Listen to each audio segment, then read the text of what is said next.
మాకైతే early morning 3 to 4 లోపు అయితే పాలు పొంగించాలని చెప్పారు. ఇంకా పడుకుంటే లేలేననేసి నైట్ అంతా అలానే మేల్కొని ఉన్నాం. ఇంకా పాలు పొంగించడానికి కావాల్సిన సామాన్లన్నీ నైటే ఎత్తి పెట్టుకునేసా. హలో, నా రూమ్ కి మాత్రం మంచిగా బాల్కనీ వ్యూ అయితే ఉంది. పక్కన కూడా బిల్డింగ్స్ అయితే ఏమీ లేవు, వెంటిలేషన్ బాగా వస్తుంది. మేమైతే 2:30 కంతా కొత్త ఇంటి దగ్గరికి అయితే వెళ్ళిపోయాం. పాత ఇంటికి కొత్త ఇంటికి పెద్ద డిస్టెన్స్ అయితే ఏం లేదు. Welcome to my home. ఇంట్లోకి ఎంటర్ అవ్వగానే ఫస్ట్ రూమ్ నా బ్రదర్ ది. ఈ రూమ్ రెడీ అయ్యాక కన్ఫర్మ్ గా షాక్ అవుతారు. ఫుల్ గేమింగ్ సెటప్ మొత్తం ఇన్స్టాల్ చేయడానికి ప్లాన్ చేస్తున్నాం. మీలో ఎవరికైనా గేమింగ్ అంటే ఇష్టం ఉంటే ఖచ్చితంగా కమెంట్ చేయండి. ఈ రూమ్ కి అటాచ్డ్ బాత్రూమ్ కూడా వచ్చింది. కబోర్డ్ ఏరియా దగ్గర అయితే కొంచెం ప్లేస్ తక్కువనే చెప్పుకోవచ్చు. రూమ్ కి పక్కనే దేవుడు రూమ్ అయితే వచ్చింది.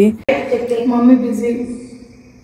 ఎక్కువ స్పేస్ ఏం లేదు కానీ చిన్నదిగా మాకైతే సరిపోతుంది. నేను హోమ్ టూర్ చేసే లోపల ఇంట్లో వాళ్ళు అరేంజ్ చేస్తా ఉన్నారు. ఇప్పుడు నా రూమ్ ఆ రూమ్ తో కంపేర్ చేస్తే ఈ రూమ్ కొంచెం పెద్దది. మాస్టర్ బెడ్రూమ్ అనుకోవచ్చు. సేమ్ అటాచ్డ్ బాత్రూమ్, అలానే కబోర్డ్స్ ఎక్కువగా ఉన్నాయి. నా బట్టలకైతే కరెక్ట్ గా సరిపోతాయి అనుకుంటా. సరిపోకపోతే వాల్ రూమ్ లో పెట్టాల్సిందే మరి. రూమ్ కి ఎంటర్ అవగానే లెఫ్ట్ సైడ్ లో అయితే బాల్కనీ ఎంట్రీ ఉంది. బయట వెళ్లకుండానే బెంగళూరులో క్లైమేట్ చేంజెస్ ని మంచిగా వ్యూ ఎంజాయ్ చేయొచ్చు. ఇంకా కిచెన్ ఎక్కువ స్పేషియస్ గా అయితే లేదు. పాత ఇంట్లో అయితే కొంచెం కిచెన్ పెద్దదిగానే ఉంది. ఇది కొంచెం చిన్నది. నేను వీడియో షూట్ అంతా ఫినిష్ చేసాక అమ్మ చెప్పినవన్నీ కప్స్ లో అయితే పెట్టేశాను. నేను చేసిన పని ఏదన్నా ఉందంటే ఇది ఒక్కటి మాత్రమే. మిగతా అరేంజ్మెంట్స్ అంతా ఇంట్లో వాళ్ళే చేశారు. దేవుడు రూమ్ అంతా నీట్ గా అరేంజ్ చేశాక నేను వెళ్ళి దీపం పెట్టా.